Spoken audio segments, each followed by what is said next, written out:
Aujourd'hui, on va parler de l'EcoShow 10. J'ai pu la tester pendant un petit moment, j'ai pu faire vraiment mon avis sur ce produit et à la fin de cette vidéo, normalement, si je l'ai bien réalisé, vous saurez si elle vous correspond et si vous devez l'acheter. L'EcoShow 10, c'est pour moi l'Eco 4 avec un écran.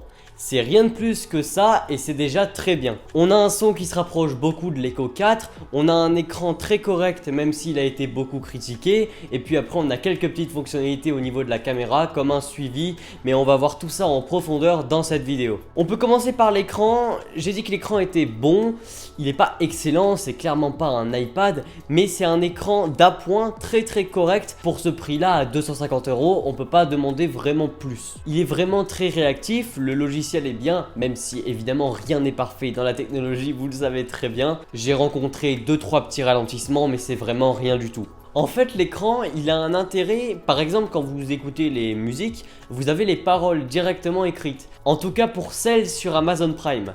Vous avez aussi, par exemple, juste l'heure, afficher l'heure constamment.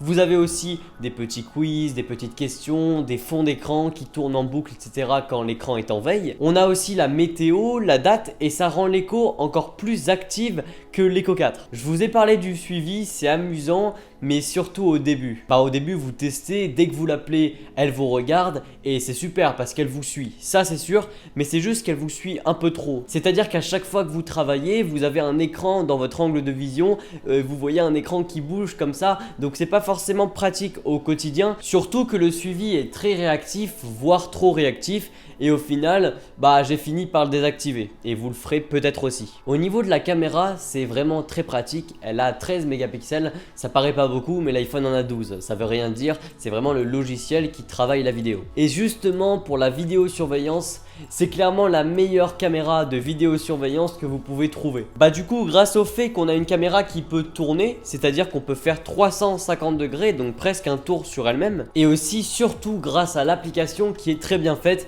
pour justement le suivi. Donc pour la vidéosurveillance, ça peut vraiment être un critère d'achat parce qu'elle est excellente dans ce domaine-là aussi. Au niveau du son, c'est clairement pas un truc qui m'a marqué. L'Eco 4 avait déjà un très bon son. Je sais pas forcément si elle a un son meilleur, mais ce que je sais, c'est que le son est très ressemblant au final à l'Eco 4. Donc on a des basses bien présentes. Enfin bref, j'ai fait une vidéo sur l'Eco 4 pour vous parler du son et d'autres choses. Donc elle conserve les mêmes points positifs et négatifs au niveau du son. Alexa, c'est le cœur de cette enceinte et elle est incroyable. J'ai toujours le même avis sur madame. On va éviter de l'appeler parce que sinon elle va s'activer. Et puis elle m'a déjà fait très peur tout à l'heure. Je ne suis pas sûre. Oh là, tu m'as fait peur. Elle m'a fait peur. Elle est très réactive et si on compare par rapport au Google Assistant, pour moi, Alexa est plus naturelle, plus réactive, plus ouverte. Enfin bref, je préfère vraiment Alexa au Google Assistant. Et au niveau de Siri, je sais pas trop quoi en penser, mais selon moi, selon mes utilisations personnelles, Alexa reste meilleure parce qu'elle est plus naturelle, plus drôle, elle n'est pas monotone.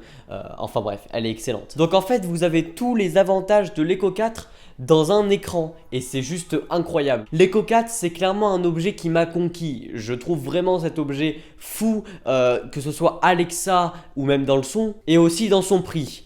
Là, on n'est clairement pas dans le même ordre de prix. Alors, on est à 250 € contre 99 € pour l'Eco 4, mais on a quand même un écran en plus, une caméra en plus. Enfin bref, on a clairement l'Eco 4 en fait de manière différente, mais elle n'est pas forcément meilleure que l'Eco 4 parce que son prix est au-dessus. Donc si vous avez déjà l'Eco 4, je pense pas que l'écran soit un critère d'achat, ou du moins si ça en est un, vous avez déjà le produit. En conclusion, qu'est-ce que je pense de ce produit ? C'est clairement un très bon produit. Honnêtement, Amazon a encore fait fort et c'est comme avec l'Eco 4, vraiment je fais que la comparer, mais c'est vrai, l'écran c'est très pratique, mais c'est clairement pas pour moi le critère d'achat le plus important. Donc voilà, j'espère que cette vidéo vous a plu. Si c'est le cas, vous pouvez me le dire en commentaire. N'hésitez pas à me dire si vous l'avez, si vous avez l'Eco 4 ou l'EcoShow 10. Likez la vidéo, abonnez-vous, partagez-la pour la faire découvrir à plus de monde. On est de plus en plus sur la chaîne, ça me fait énormément plaisir. Vous pouvez retrouver mon compte Instagram, mon compte TikTok. Et moi je vous dis à la prochaine pour une nouvelle vidéo. Allez, salut!